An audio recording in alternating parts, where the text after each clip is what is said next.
बोलो सदगुरु कबीर साहेब की जय।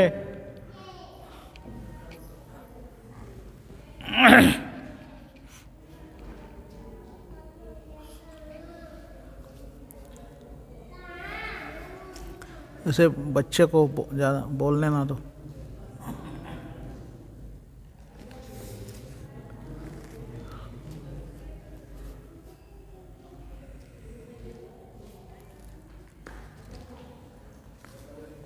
यं शैवासमुपासते शिवैति ब्रह्मेति वेदान्तिनो बौद्धः बौद्ध इति प्रमाणपटवः कर्तेति नैयायिकाः अर्हन्नित्यथ जैनशासनरता कर्मेति मीमांसकाः सोऽयं यो विदमोक्षधातुपदवीं त्रैलोक्यनाथो हरिः। ध्यानमूलं गुरुमूर्ति पूजामूलं गुरुपदं मंत्रमूलं गुरुवाक्यं मोक्षमूलं गुरुकृपा। आज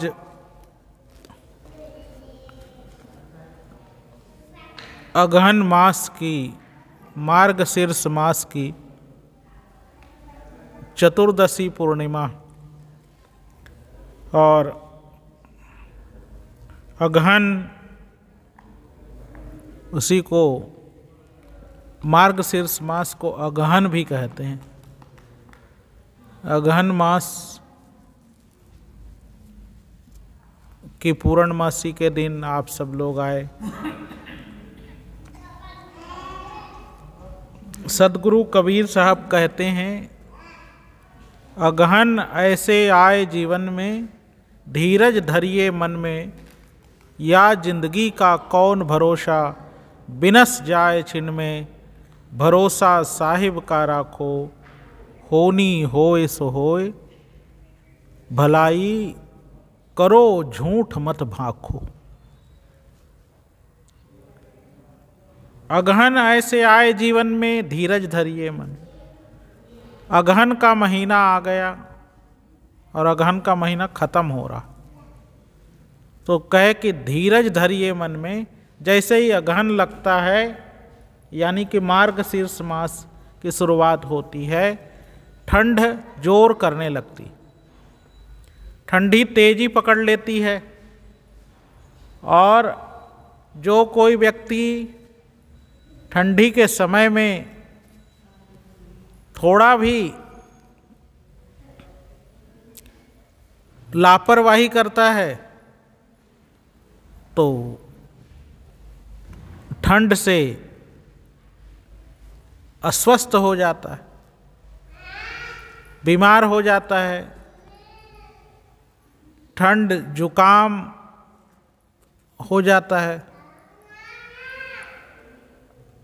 और उसका परिणाम ये होता है कि वह कष्ट भोगता।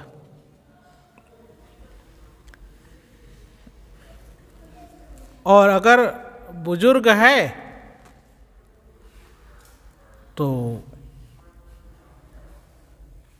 इस संसार को छोड़कर चला भी जाता है, ज़्यादा बुजुर्ग है तो, और ठंड मार दिया तो इसीलिए साहिब कहते हैं, अगहन ऐसा आए जीवन में धीरज धरिए मन में। जैसे ठंडी का समय आता है और ठंड में कठिनाई शुरू हो जाती है, जिनके पास में कपड़े ना हो तो तकलीफ पड़ जाती है, और जिनके पास कपड़े हैं उनको तो ठीक है, लेकिन जिनके पास नहीं है, गरीबी है, तो फिर तकलीफ हो जाती है।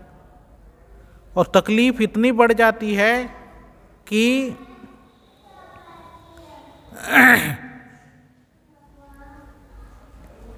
शरीर छूटने का भी खतरा हो जाता है। तो साहेब इसीलिए कहते हैं, जिस प्रकार से ठंड में व्यक्ति दुख से व्याप्त हो जाता है, इसी प्रकार से हमारे द्वारा किए जाने वाले कर्म हैं जो कुत्सित कर्म हैं, शुभ कर्म नहीं है, अशुभ कर्म है, वह हमें हमेशा परेशान करता है और उसका परिणाम ये होता है कि हम अशुभ कर्मों के फल से दुख को भोगते हैं। अगहन ऐसे आए जीवन में, धीरज धरिए मन में। या जिंदगी का कौन भरोसा, बिनस जाए छिन में। कहा जब कष्ट का समय आए, जैसे कोई ठंड लग जाए तो धीरज धरो भाई, ठंड हो रही है तो धैर्य रखो, आग जला लो, आग जला करके और ताप लो या फिर धूप ले लो, तो फिर कष्ट दूर हो जाएगा। इसी प्रकार से अगर हमसे कोई गलत कर्म हो गया है, अशुभ कर्म हमारे द्वारा अनजाने में हो गया है, तो उसका समाधान करने का उपाय है उपासना। उपासना करना चाहिए।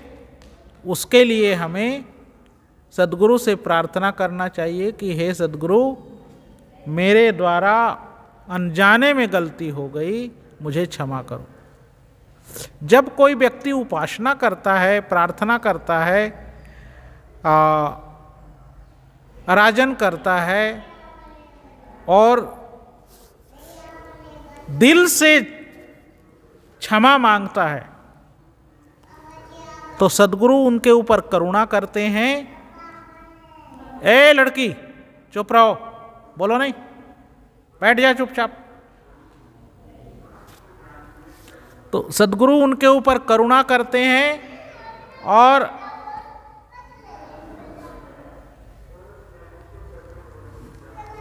करुणा करके उनके दुख को दूर करते हैं।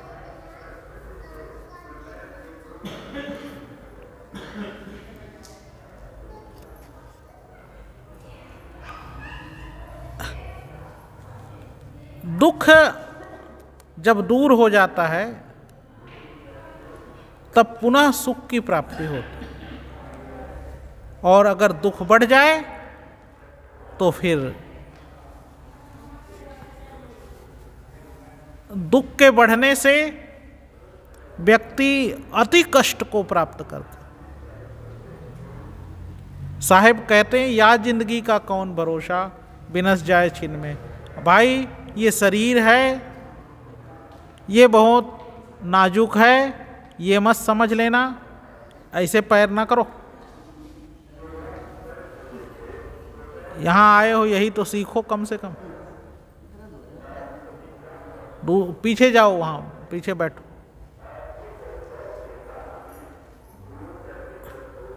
इस जिंदगी का भरोसा नहीं है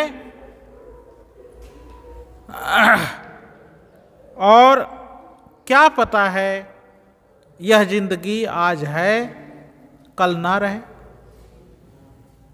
क्योंकि कोई भी व्यक्ति हमेशा के लिए नहीं आया है। इस शरीर को एक न एक दिन इस संसार को छोड़कर जाना है। प्राण और पिंड का वियोग होगा, इसलिए जब प्राण और पिंड का वियोग हो, उससे पहले समझ जाएं, या जिंदगी का कौन भरोसा, बिनस जाए छिन में। क्षण भर में यह शरीर छूट जाएगा, नष्ट हो जाएगा।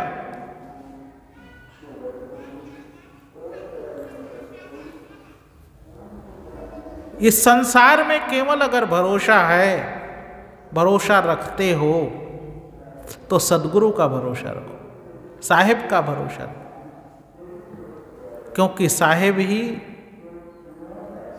शाश्वत हैं और बाकी सब नाशवान है।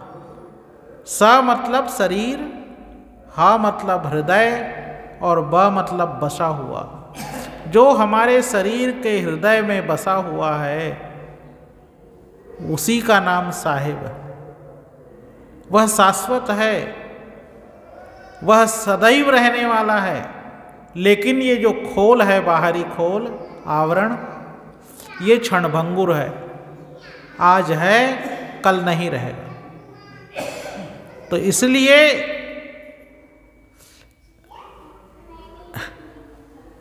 जो नहीं रहने वाला है उसको, उसका भरोसा मत करो। लेकिन हम भरोसा करते हैं उसी का जो नहीं रहने वाला। क्या भरोसा है इस जिंदगी का?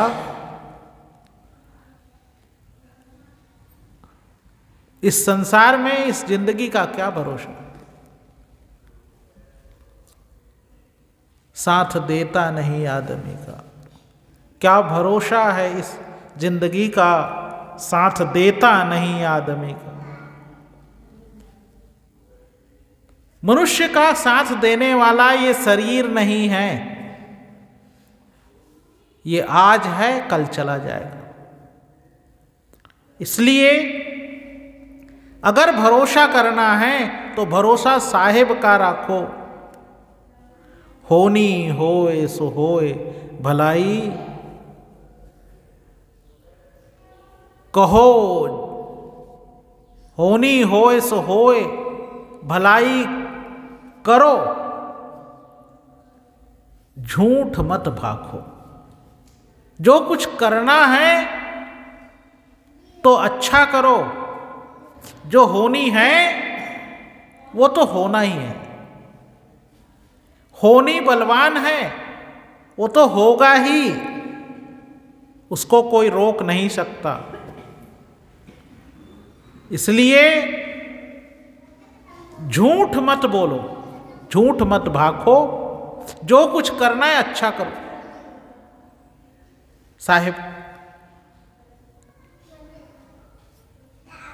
साहिब को याद करो और साहिब के ऊपर भरोसा रखो। असल में हम लोग साहिब के ऊपर भरोसा नहीं करते और बाहरी चीज़ों में ज़्यादा रमे रहते हैं। जो लोग राम राम बोलते हैं वो राम पे भरोसा नहीं करते, असल राम पे भरोसा नहीं करते। सदगुरु कबीर साहब आज इस शब्द 109वें शब्द में कहते हैं, लोग बोले दूर गए कबीर, यामत कोई जानेगा धीर।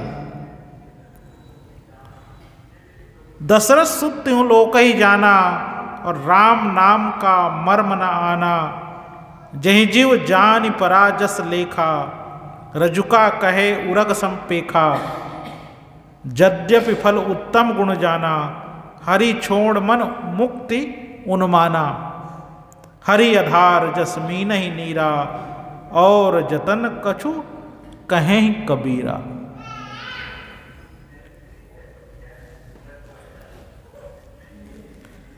साहिब कहते हैं, लोग बोले दूर गए कबीर। सामान्य लोग जो आम इंसान हैं, ये दो लड़कियां हैं, दोनों को दोनों तंग कर रखी है, इन दोनों को वहां से हटाओ।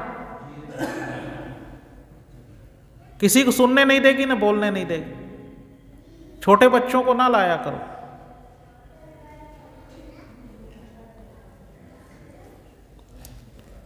लोग बोले दूर गए कबीर,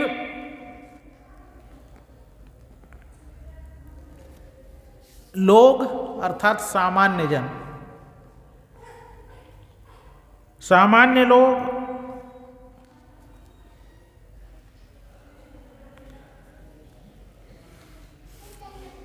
क्या करते हैं? अवतारों की उपासना करते हैं।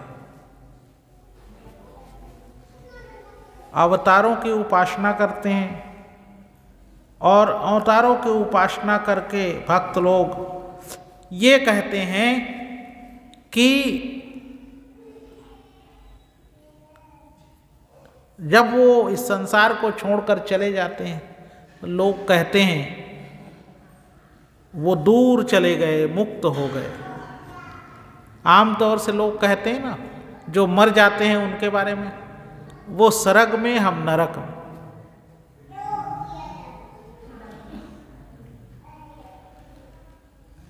आमतौर से यही कहते हैं, वो स्वर्ग में, हम नरक में। तो साहेब उसी बात को कहते हैं, लोग बोले दूर गए कबीर, या मत कोई कोई जानेगा धीर। लोग, सामान्य लोग इस संसार में 10 अवतार ईश्वरी माया करता के जिन पूजा, कहें कबीर सुनो हो संतों, उपजे खपै सो दूजा। 10 अवतार विष्णु भगवान के। कौन कौन से? एक मत्स्य अवतार, दूसरा कच्छप अवतार, तीसरा वराह अवतार, चौथा नरसिंह अवतार, पांचवा परशुराम अवतार, छठवां राम अवतार, सातवां कृष्ण अवतार, आठवां बुद्ध अवतार और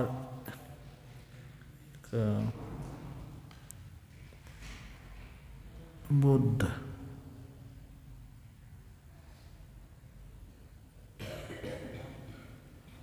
और अंत में कलंकी अवतार अभी होना बाकी है। कुछ लोग कहते हैं कलंकी अवतार उन्होंने ले लिया है जन्म।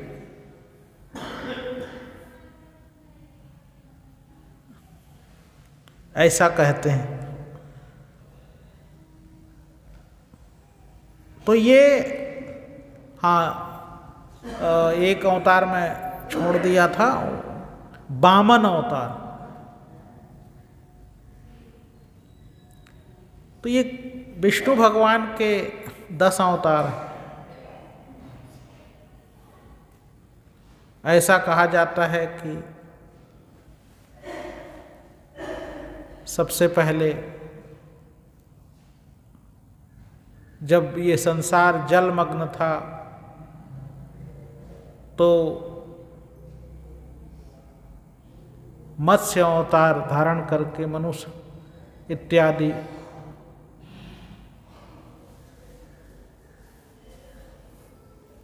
प्रबुद्ध जनों को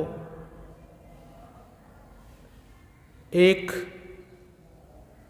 बीज के रूप में रखने के लिए नौका में सप्त ऋषियों को बैठा करके मनु के साथ, और प्रलय काल में मत्स्य भगवान ने, मछली ने उनको 1 सप्ताह तक अपने सहारा दे करके उस नौका को बचाया लहरों से। और उसके बाद में जब प्रलय खत्म हो गया तब उनको पहाड़ पे पहुंचा दिया। धीरे धीरे प्रलय का जल खत्म हुआ और फिर से ये संसार बसना शुरू हो गया। ऐसे कहते हैं कि मत्स्य अवतार। दूसरा कच्छप अवतार, कछुआ का अवतार। कछुआ का अवतार लेकर के इस पृथ्वी को धारण किया। सू बराह अवतार सूअर का शंखासुर नामक दैत्य को मार करके और साथ हिरणाक्ष को मार करके पृथ्वी को उबारा, मल में छुपाया हुआ पृथ्वी को बाहर निकाला।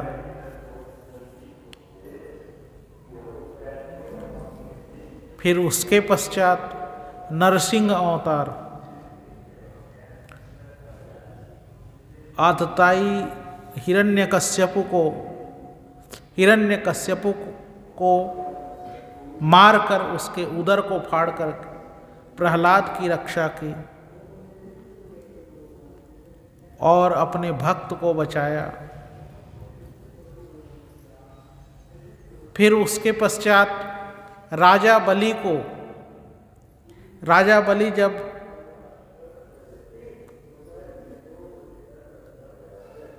पाताल लोक, पृथ्वीलोक और स्वर्गलोक तीनों लोकों पर राज्य स्थापित कर दिया था, और जब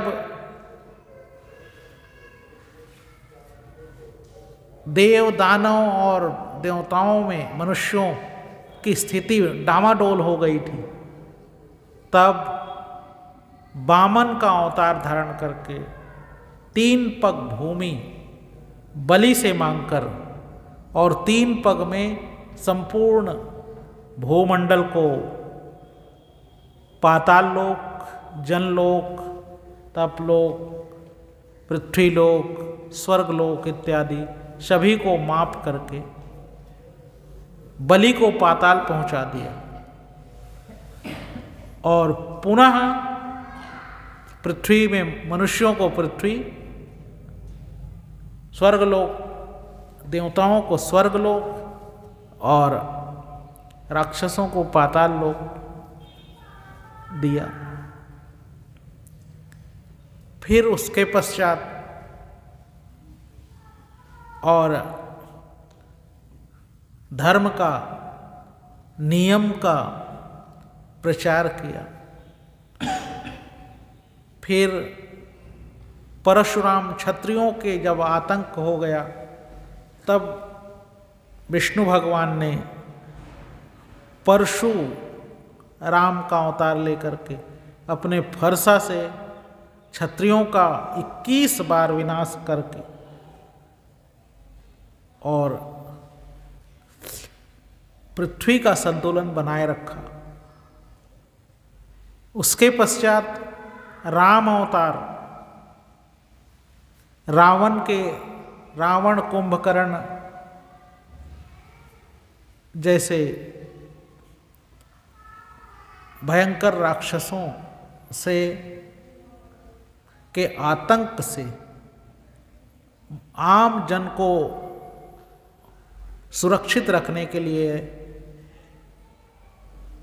संतों को, ऋषि मुनियों को निर्भीक होकर के यज्ञ, हवन, पूजन, परमात्मा का नाम, ईश वंदन करने का अधिकार प्रदान करने के लिए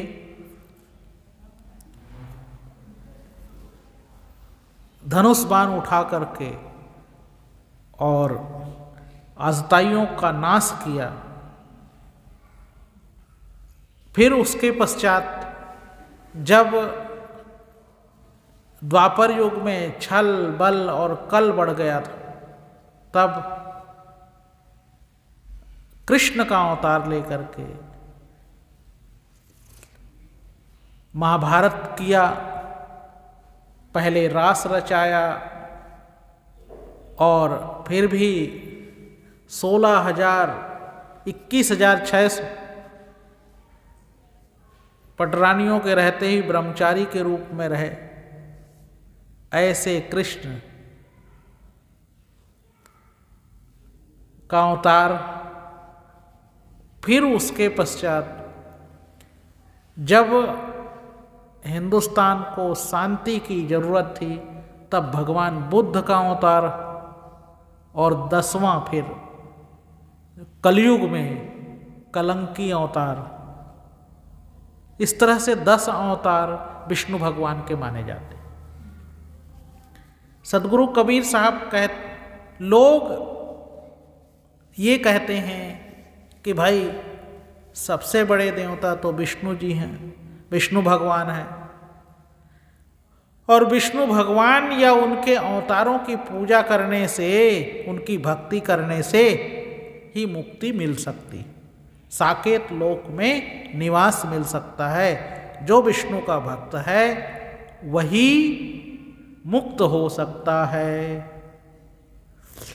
जो लोग उनके 10 अवतार की या विष्णु भगवान की भक्ति करते हैं, लोग समझते हैं उनके मरने के पश्चात वे स्वर्ग में चले गए। लोग बोले दूर गए कबीर, मुक्त हो गए हैं, ऐसे संसार के लोग कहते हैं। लेकिन सदगुरु कबीर साहब कहते हैं कि भाई 10 अवतार ईश्वरी माया, कर्ता के जिन पूजा, कहें कबीर सुनो हो संतो, उपजे खपै सो दूजा। ये जो 10 अवतार है वो ईश्वर की माया, माया के अवतार है, वो असली ईश्वर नहीं है। ये सब मायावी लोग हैं, जितने 10 हैं ये सब मायावी, माया के रूप है। लोग तो फिर किसी ने पूछा महाराज फिर असली ईश्वर कौन है? कहा ईश्वर वह है जो कभी न आता है न जाता है, जो उत्पन्न होता है और मर जाता है, वो दूजा है, दूसरा है, वो परमात्मा नहीं हो सकता, ईश्वर नहीं होगा। तो ये जितने भी लोग आए सब के सब आकर के यहीं खप गए। उपजे खपाए सो दूजा,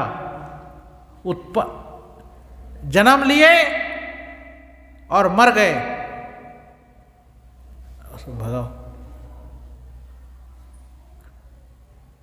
भगा दो, भगा। जन्म लिए और मर गए।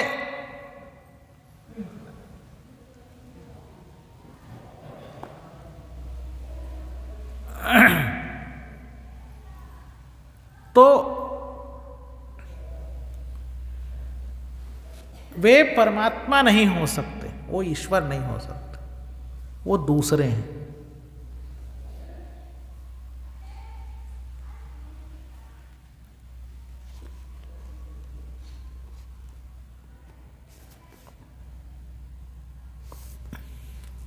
जो उत्पन्न होता है यानी कि जन्म लेता है, और जो मर जाता है वो ईश्वर नहीं हो सकता, ये कबीर साहब कहते। और रामचंद्र जिसको 12 कला से परिपूर्ण, और कृष्ण भगवान जिसको 24 कला से परिपूर्ण मान, वो सब के सब उत्पन्न हुए, जन्म लिए और मर गए। कृष्ण भगवान को तो व्याध ने धनुष बाण मार दिया था उनके पैर में, और फिर उससे उनकी मृत्यु हो गई। जो राम जिसने बाली को छुप करके मारा था, छुप करके मारा सुग्रीव के कहने पर बाली को, क्योंकि बाली को एक वरदान प्राप्त था कि कोई भी व्यक्ति उसके सामने जो जाएगा उसका आधा बल बाली के पास चला जाएगा। तो चाहे कितनों बलवान हो, उसका आधा बल तो बाली के पास चला जाता था, और बाली का अलग से बल, तो बाली उसको परास्त कर देता था, मार देता था या हरा देता था। तो कोई भी बाली को जीत नहीं पाते थे। कहते हैं कि अंगद तो कहता है रावण को कि तू बहुत कूद रहा है कि मैं लंका, मैं रावण हूँ, तू कौन सा रावण है? कहीं वही तो नहीं है कि जो रहा कांख 6 मास। कहा बाली के कांख में 6 महीना दबा हुआ था, वही रावण तो नहीं है? इतना बलवान था कि अपने कांख में दबा लिया बाली रावण को। रावण जब दिग्विजय करने के लिए निकला तो एक बार पता चला कि बाली संध्या के समय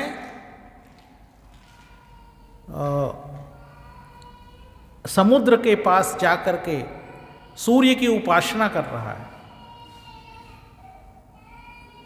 तो सूर्य की उपासना कर रहा है तो रावण पीछे से गया और उसको अपने खड्ग से मारने की कोशिश की। तो उन्होंने अपने कनखी से देख लिया और उसका हाथ पकड़ करके और जोर से घुमाया और कांख में दबा लिया। और कहते हैं उसके बाद में पूरे समुद्र की 7 समुद्रों की परिक्रमा की उसने, और 6 महीना तक अपने कांख में ही दबाए रखा रहा उसको। इतना बलवान था, ऐसा कहा जाता। हालांकि ये सब की चीजें अलंकारित है, कोई कांख में दबा करके तो लेटेगा नहीं, सोएगा नहीं, ऐसा कुछ नहीं है। लेकिन तात्पर्य ये है कि बाली बहुत ज्यादा बलवान था और उसके सामने कोई टिक नहीं पाता था। तो बाली के बारे में बता दिया सुग्रीव ने राम को कि महाराज बाली के पास सामने से जा करके युद्ध करना खतरनाक है, आधा बल आपका चला जाएगा।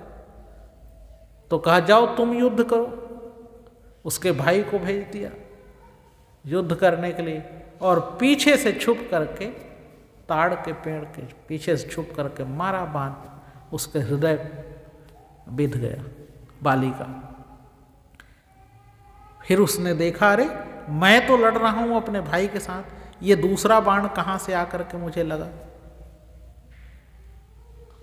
तब वो बाहर निकल करके आए तो उनसे राम से उन्होंने प्रश्न किया। रामायण में गोस्वामी जी लिखते हैं, मैं बैरी सुग्रीव प्यारा, कारण कवन नाथ मोहि मारा। मैं तुम्हारा बैरी हो गया, दुश्मन हो गया भाई, मैं तो आपको जानता भी नहीं, मेरा कोई लेना ही देना नहीं है, आपका कोई बुरा नहीं किया मैंने, तो मैं दुश्मन हो गया। मैं क्यों दुश्मन हुआ तुम्हारा? मैं बैरी हो गया और सुग्रीव तुम्हारा प्रिय हो गया। सुग्रीव ने ऐसा क्या कर दिया तुम्हारे लिए? हाँ मैंने सुना है तुम्हारी पत्नी को हरण करके ले गया है रावण। अरे मेरे से कहते मैं उसको दिलवा देता, जा करके मैं रावण को वहां लंका से ले आता। लेकिन ये क्या कर लेगा तुम्हारा? कुछ नहीं करने वाला, और इसको तुम अपना प्रिय बनाए हो। और एक बात तो बताओ, चलो तुमने मुझे बैरी बना लिया और इसको प्रिय कर लिया, बना लिया, लेकिन मेरा दोष क्या है? मुझे मारा क्यों? तुम्हारे से तो मेरी लड़ाई नहीं थी भाई। तो राम ने उसको उत्तर दिया, अनुज बधु भगनी सुत नारी, सुन सठ कन्या समय चारी, तीन ही कुदृष्ट बिलोकई जोई, ताहि बधे कछु पाप न होई। कहा अनुज बधु, कहा अपने छोटे भाई की पत्नी, भगनी बहन, सुत नारी अपने पुत्र की पत्नी, भगनी सुत नारी, 67 कन्या समय चारी, और कन्या, ये सब के सब कन्या रूप होती हैं और इनको जो गलत दृष्टि से देखता है उसको मारने में कोई दोष नहीं।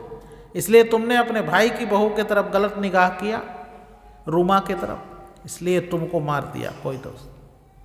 उसने कहा महाराज ये मनुष्यों में नियम है, हम वानरों में नहीं हैं, हम तो जंगल के रहने वाले लोग हैं, हमारे यहाँ ऐसा कोई नियम नहीं, तुम्हारे यहाँ नियम है, मनुष्यों में है। और तुमने मुझे बताया होता, अगर तुमको ऐसे ही लगा गलत है तो मेरे से आकर के सूचना दिया तुम गलत कर रहे हो, और नहीं तो तुमको मारूंगा मैं, इसलिए तुमने गलत किया। अब उसका जवाब नहीं दे पाए, कहे कि तो अगर तुमको तकलीफ होती है तो मैं तुमको ठीक करूंगा, ये है। कहा अब मेरी कोई इच्छा नहीं, जब तुमने सुग्रीव को कर लिया, सुग्रीव को राजा बना देना इसकी इच्छा है, मर गए। बाद में वही व्याध हुआ, और जब महाभारत युद्ध समाप्त हो गया और साथ ही साथ कृष्ण के वंशज का भी नाश हो गया, कृष्ण के वंशज यदुवंशी लोग भी भाग लिए महाभारत के युद्ध में, लेकिन उनमें से बच गए यदुवंशी लोग। तो एक बार आपस में नदी समुद्र के किनारे खेल रहे थे, तो उधर से दुर्वासा ऋषि जा रहे थे। दुर्वासा ऋषि निकले तो उन लोगों ने दुर्वासा ऋषि से हंसी करने की सोची, और पेट में एक के कपड़ा डाल दिया खूब सा, और एक लड़के को महिला बना दिया, लड़का को लड़की बना दिया और कपड़ा उसमें रख दिया। एक मूसल कहा जाता है, मूसल के ऊपर कपड़ा लपेट करके उसको पेट में उसका रख, तो वो बड़ा सा पेट जैसा बन गया। उसके पास ले गए, दुर्वासा के पास, कहे महाराज जी दया करो, ये बताओ इसको क्या होने वाला है, लड़का होगा कि लड़की होगा, क्या बच्चा होगा इसमें। अब दुर्वासा ने देखा ये तो लड़का है और इसको लड़की बनाकर लाया। उन्होंने ध्यान लगाया, देखा, समझ गया, कहा मेरे साथ ठिठोली कर रहे हो। अब वो तो गुस्सेबाज, दुर्वासा तो क्रोधी ऋषि, उसको गुस्सा आ गया, कहा तुम्हारा काल जन्म लेगा, ये जो पैदा होगा वो तुम्हारा काल है। अब उन लोगों के धावा उड़ गई। अब वो तो कहकर चल दिए। अब उन्होंने जल्दी से निकाला, उसको फेंक दिया, कहा ये मूसल ही हमारा काल है, चलो इसको घींच डालो।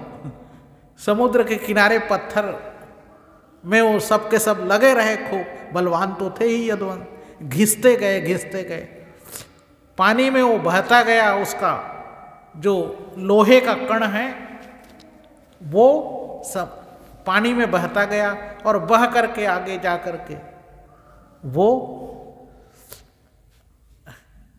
जम गया। उसको जो ऐसे मारते हैं कट जाता है हाथ, क्या कहते हैं उसको? पटेरा,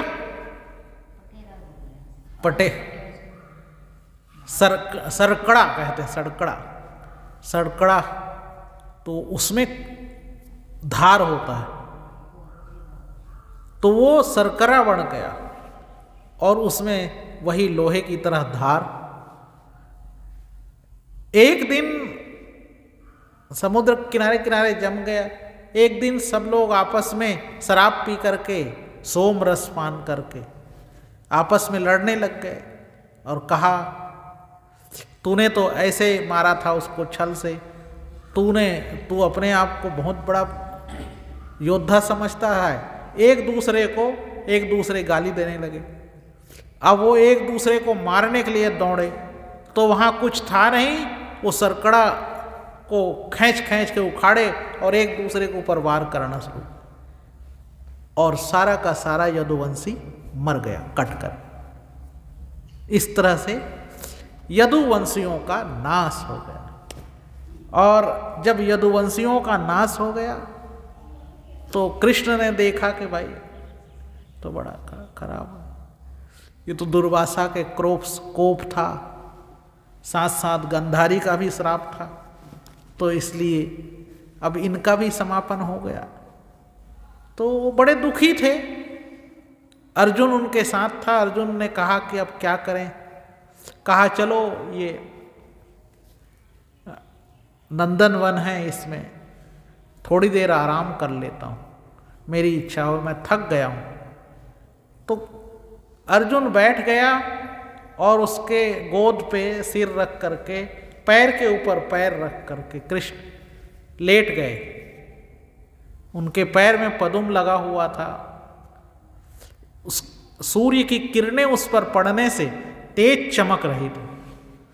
उधर से जंगल के तरफ से व्याध आ रहा था। उसने देखा कि किसी हिरण का आंख है जो चमक रहा है। उसने निशाना लगाया और छोड़ दिया। सीधे कृष्ण के पैर में वो निशाना लगा। जहर बुझा हुआ तीर था। तो कृष्ण चिहुक पड़े और कृष्ण का प्राणांत हो गया, मर गए। सब लोगों को खेल खिलाए थे, बहुत लोगों के साथ में युद्ध कराए थे, लोगों को मरवाए थे और खुद मर गए। जो लोग ये समझते हैं कृष्ण ईश्वर था, उन लोगों को ये पता होना चाहिए कि सदगुरु कबीर साहब कहते हैं कि भाई उपजे खपे सो दूजा। जो जन्म लेता है और मर जाता है वो दूसरा है, वो ईश्वर नहीं हो सकता, वो दूजा है। दूजा मतलब दूसरा है। तो यहां पर साहब कह रहे हैं कि सामान्य लोग ये समझते हैं कि जो अवतारों के उपासक हैं, जो 10 अवतार हुए हैं उनकी उपासना करने वाले भक्त लोग हैं, वो इस संसार से मुक्त हो गए। लेकिन यह मत कोई कोई जानेगा धीर। इस रहस्य को, इस परीक्षा को कोई कोई जान पाता है, क्योंकि ये तो 10 अवतार तो माया के अवतार हैं। इनकी उपासना करने से मुक्ति नहीं मिल सकती।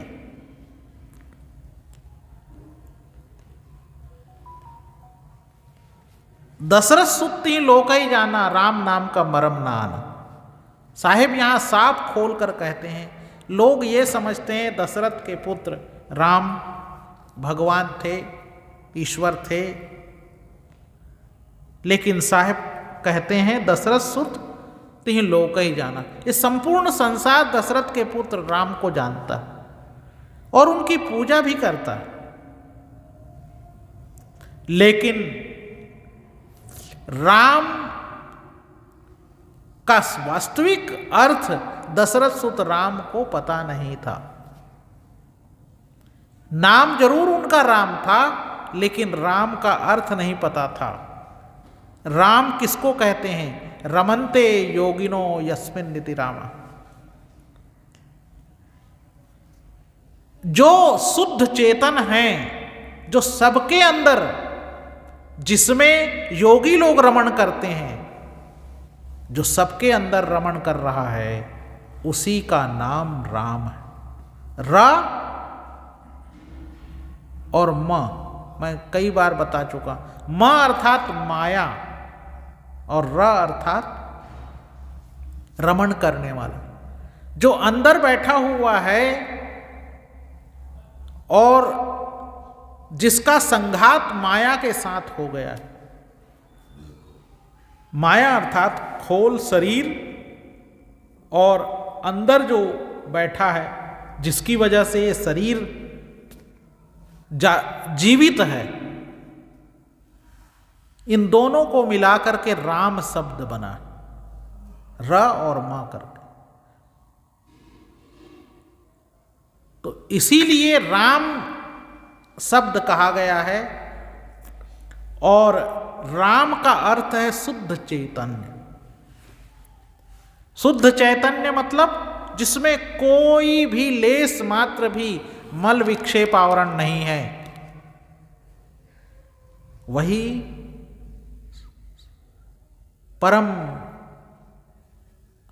परमात्मा का दूसरा रूप है। उसी का नाम राम है।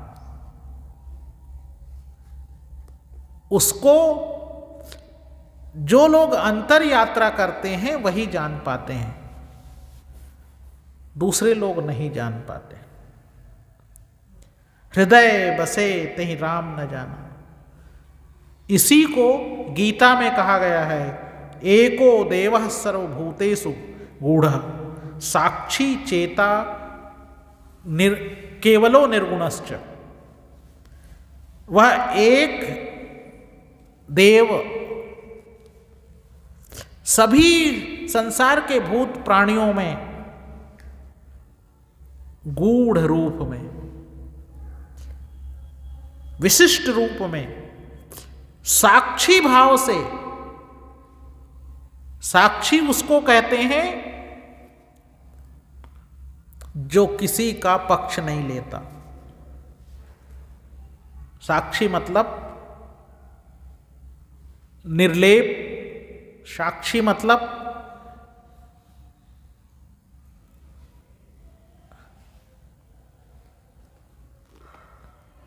निर्विरोध, साक्षी मतलब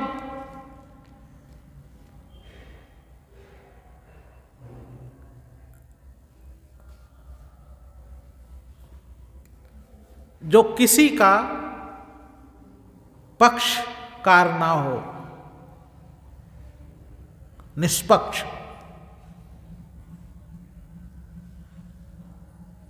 साक्षी चेता केवलो निर्गुणश्च, जो निर्गुण है, जो साकार नहीं है, निराकार है, जो कैवल्य है, कैवल्य जो चेतना से युक्त है, चेता हुआ है, जो सबको देख रहा है। चेता मतलब जो सबको देख रहा है, सबको जान रहा है। तो साक्षी है वह जड़ का भी साक्षी है और चेतन का भी साक्षी।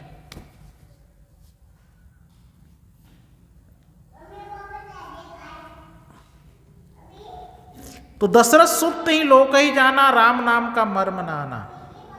दशरथ सुत राम को संसार जानता है, लेकिन वह खुद राम के मर्म को नहीं जानता। और वह राम कहाँ रहता है? हृदय बसे तेहि राम न जाना। हृदय में निवास करता है, संसार के सभी भूत प्राणियों के अंदर हृदय में निवास करता है। हृदय बसे तेहि राम न जाना क्यों कहते हैं? क्योंकि हार्ट, हृदय, इंग्लिश में हार्ट कहते हैं हृदय को। हृदय में ही धड़कन होती है। अगर हृदय की धड़कन बंद हो जाए तो तुम्हारी जिंदगी समाप्त हो, है ना? अगर हृदय धड़क रहा है तो तुम जीवित हो, और हृदय धड़कना बंद किया तो तुम खत्म। इसीलिए कहा वो हृदय में निवास करता है।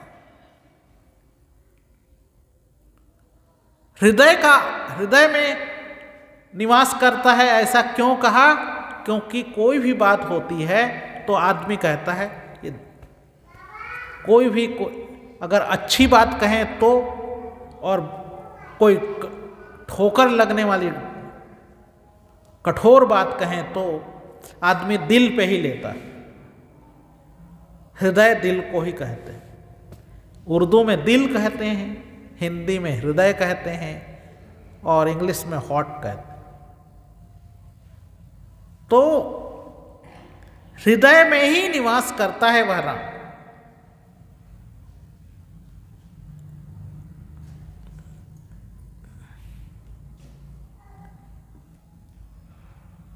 जेहि जीव जानि पराजस लेखा, रजुका कहे उरग संपेखा।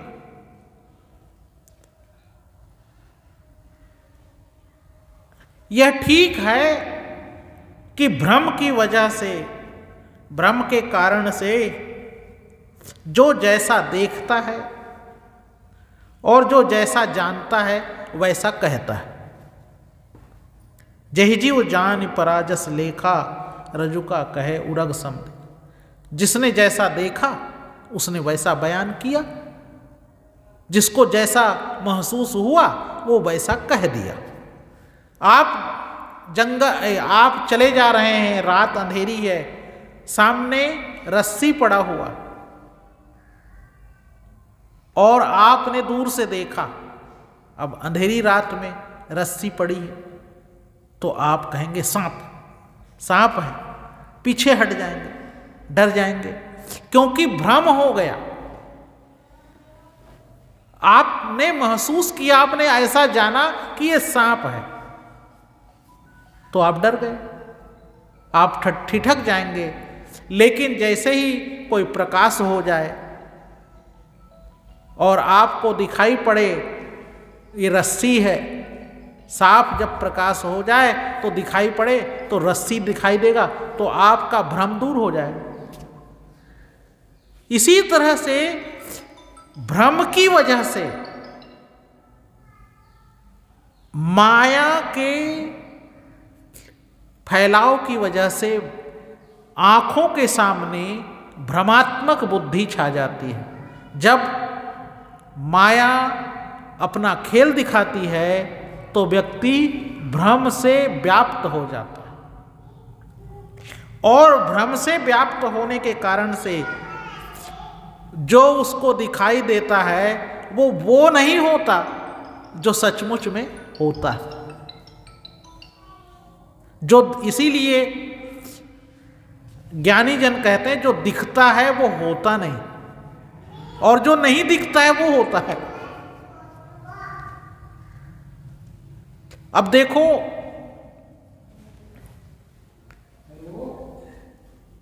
ये शरीर है और इसके अंदर आत्मा है।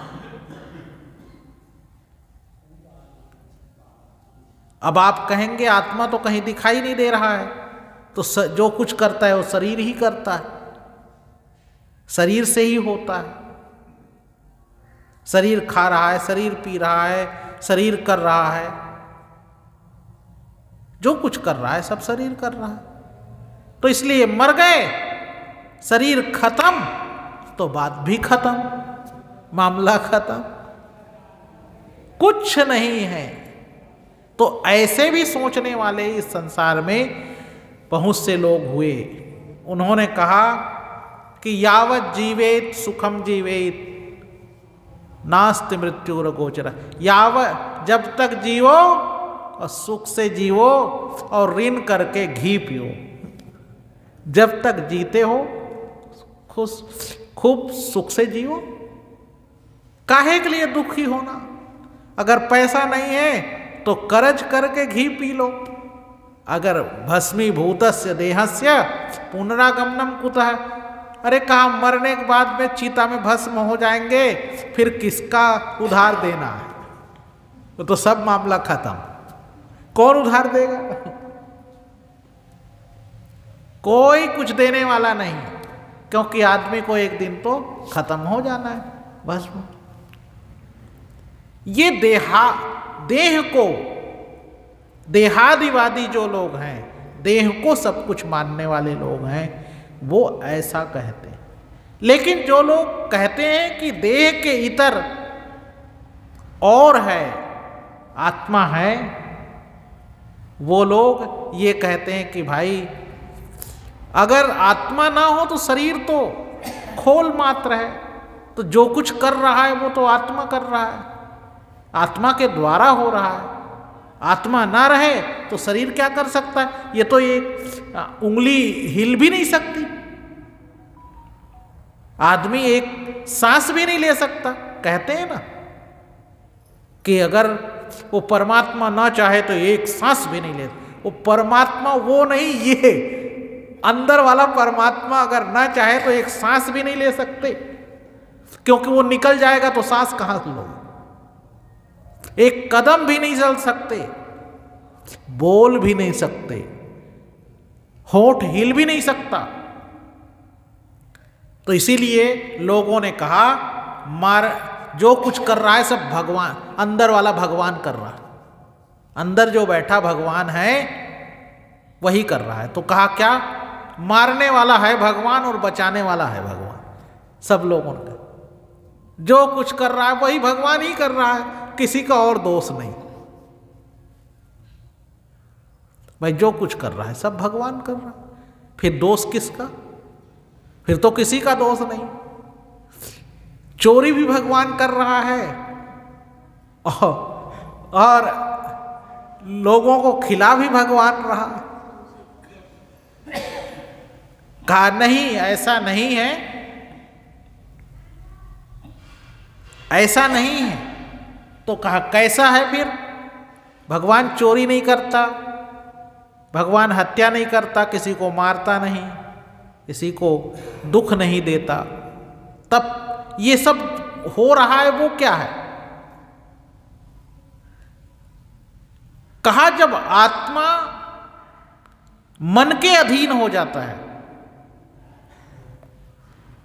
और मन अपना जब जाल फैला देता है, तब आत्मा भ्रमित हो जाती है।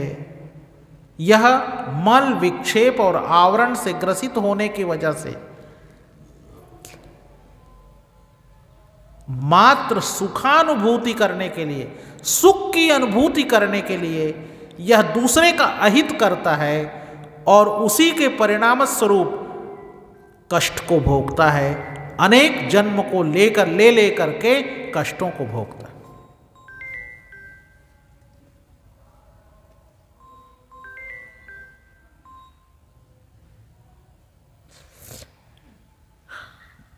हाँ, मैं प्रवचन में हूँ।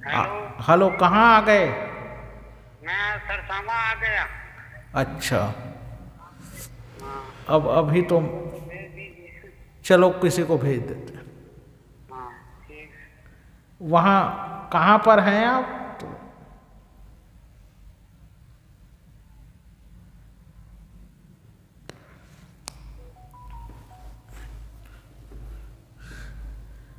तो मल विक्षेप आवरण से ग्रसित होने की वजह से व्यक्ति दुखानुभूति करता है, सुखानुभूति के लिए पाप कर्मों को करता है, असूई कर्मों को करता है, गलत कर्मों को करता है, उसके परिणाम स्वरूप दुख को भोगता है।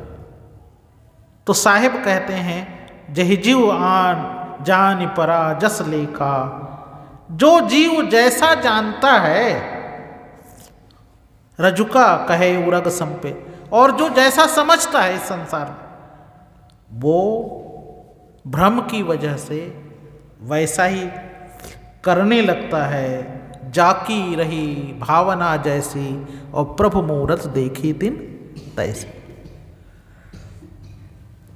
जैसी जाकी बुद्धि है वैसी कहे बनाए, और ताहि दोष नहीं दीजिए। और लेन कहाँ को जाए? कहाँ लेने को जाएगा? वो उसके पास जितनी बुद्धि उतने ही तो करेगा, इसलिए उसका कोई दोष नहीं है। उसने जितना समझा है उतना कह दे।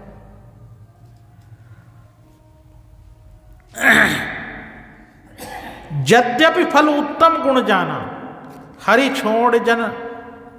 छोड़ी मन मुक्ति उन्माना। यद्यपि फल उत्तम गुण जाना, एक खास बात है। पहले तो रामचंद्र की थोड़ी आलोचना हो गई, लेकिन यद्यपि रामचंद्र जी पुरुषोत्तम थे, पुरुषों में उत्तम थे, अच्छे कर्म किए। उन्होंने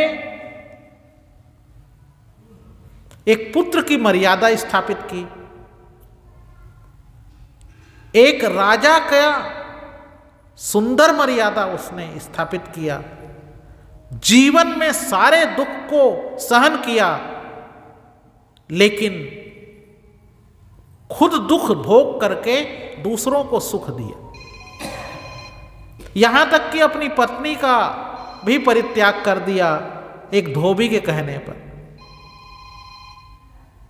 नहीं तो अपने सुख के लिए वो कह देता है धोबी को बुलाओ, साले को सूली पे चढ़ा दो, लेकिन नहीं, उसने कहा अगर मेरे राज्य में अगर एक धोबी सामान्य व्यक्ति के दिमाग पे ऐसी बात है और उसके, तो फिर और बहुत सारे लोग होंगे जिनके दिमाग पे ये बात चल रही है कि सीता शुद्ध नहीं है, सीता ठीक नहीं, तो उसका इसलिए इसका परित्याग कर देना चाहिए, और परित्याग कर दिया।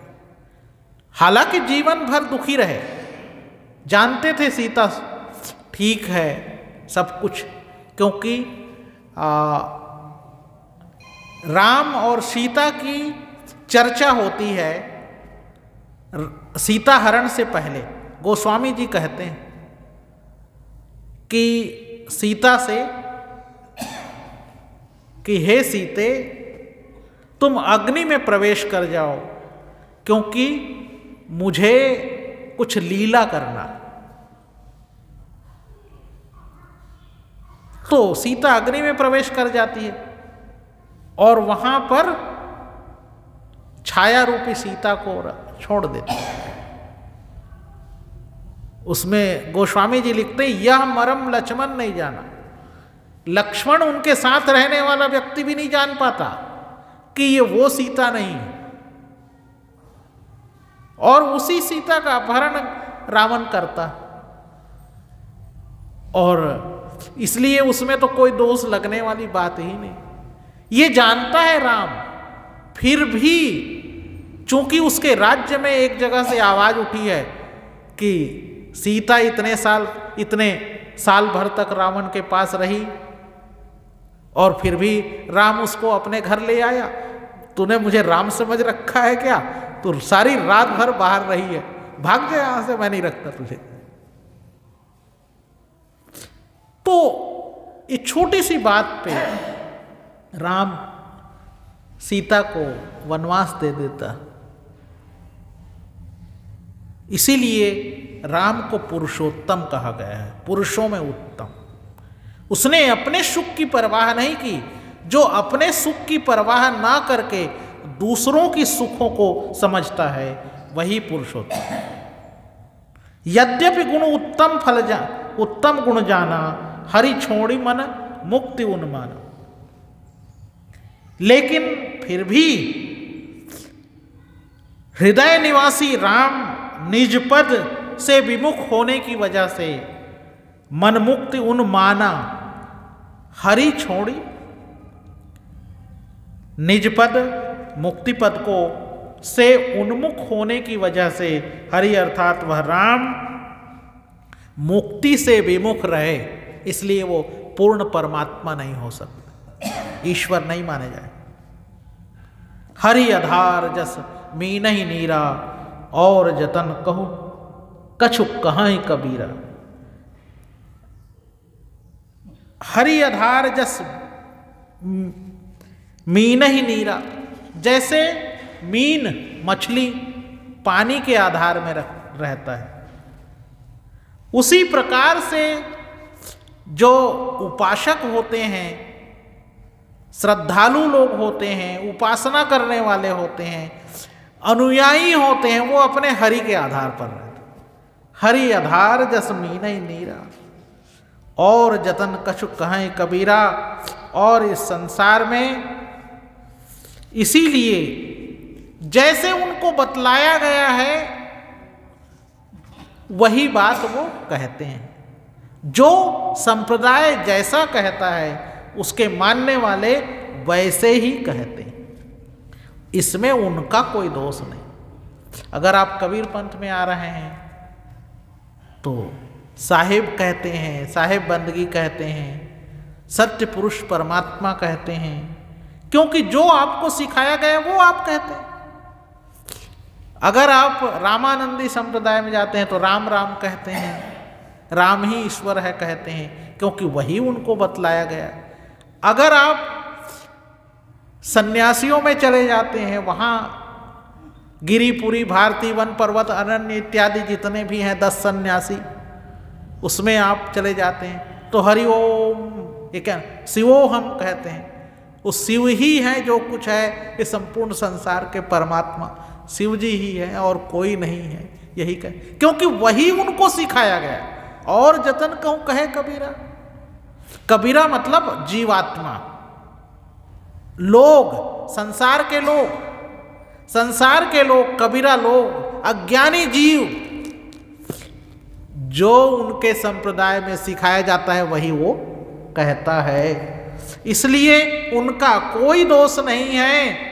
हरि आधार जस मीन नहीं नीरा, जैसे मीन पानी के आधार पर रहता, मछली पानी के आधार पर रहती है, ऐसे ही उपासक भक्त है वो अपने परमात्मा के आधार पर, अपने सद्गुरु के, अपने भगवान के आधार पर रहता है और वही उसका आधार मात्र है।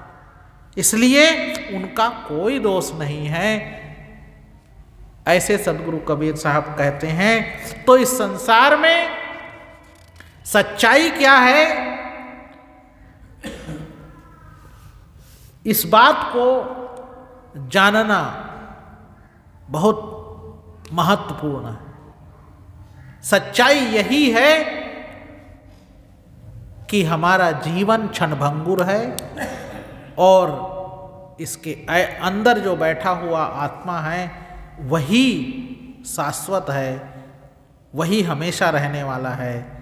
तो साहिब कहते हैं, अगहन ऐसे आए जीवन में, धीरज धरिए मन में, या जिंदगी का कौन भरोसा, बिनस जाए छिन में, भरोसा साहिब का राखो, होनी होए सो होए, भलाई करो। होनी होए सो होए, जो होनी है वो तो होने वाली है ही, वो तो होगी। तुम अच्छा, तुम्हारे साथ बुरा होने वाला है तो अच्छा करोगे तब भी बुरा हो जाएगा, अच्छा करोगे और मिलेगा बुरा। होनी होए, जो होनी है वो तो होगी। कहा गया है कि भाई ये जो 6 चीज हैं वो तुम्हारे बस पे नहीं होते। हानि, लाभ, जीवन, मरण, जस और अपजस। आपने अच्छा काम किया, अच्छा के लिए काम किया और अपयश मिल गया तो क्या करोगे? तुम्हारे हाथ में नहीं है। तुमने कुछ नहीं किया और जस मिल गया तुमको कि बहुत बढ़िया है भाई कह करके, तो वो तुम्हारे फायदा की बात हो गई, वो भी तुम्हारे अधीन नहीं। जस और अपयश, कभी यश मिलता है कभी अपयश मिलता है, ये तो चक्र है, ये घूमता रहता है। चक्रार पंक्ति रिव गच्छति भाग्य पंक्ति, हमारे भाग्य का चक्र है वो घूमता रहता है। कभी दुख आता है कभी सुख आता है, कभी हमें यश मिलता है कभी अपयश मिल जाता है। कोई फूल चढ़ाता है तो कोई धूल भी चढ़ा देता है, कोई धूल उड़ा देता है तो कोई फूल चढ़ा देता है। कभी लाभ हो जाता है और कभी बहुत परिश्रम करने पर भी हानि हो जाता है। तो ये 6 चीज हमारे अधीन नहीं है, ये विधि के अधीन है। इसलिए होनी होए सो होए भलाई करो, जितना तुमसे भलाई हो सके वो करो। होनी तो होगी, लेकिन झूठ मत भाखो, ऐसे कहते हैं कि झूठ मत बोलो। किसी के साथ में झूठ बोलकर किसी को गलत मत कहो, सही रास्ते पे चलो और अपने आत्मा को समझो। ये संसार, ये शरीर क्षणभंगुर है, ये आज है नहीं रहेगा। तो इसीलिए ये अगहन का महीना जो ठंडी, जिसको हम कहते हैं मार्गशीर्ष का महीना, उसकी पूर्णमासी का दिन है आज। इसमें ठंडी शुरुआत होती है और फिर बढ़ने लगती है, और इसमें जो आदमी असावधानी करता है वो ठंडी से कष्ट को भुगतता है। तो भाई ठंडी में ध्यान रखना अपने आप को, और ऐसे ही अपने अंदर के परमात्मा को भी ध्यान रखना, समझते रहना, उसी पे ध्यान रखना, तुम्हारा जीवन सुखमय हो जाएगा। विशेष नहीं, इन्हीं शब्दों के साथ सर्वे भवन्तु सुखिनः, सर्वे सन्तु निरामया, सर्वे भद्राणि पश्यन्तु, माँ कश्चित दुख भाग भवे। बोलो सदगुरु कबीर साहिब की जय, सदगुरु कबीर साहिब की जय। साहे बंदगी, साहे बंदगी, साहे।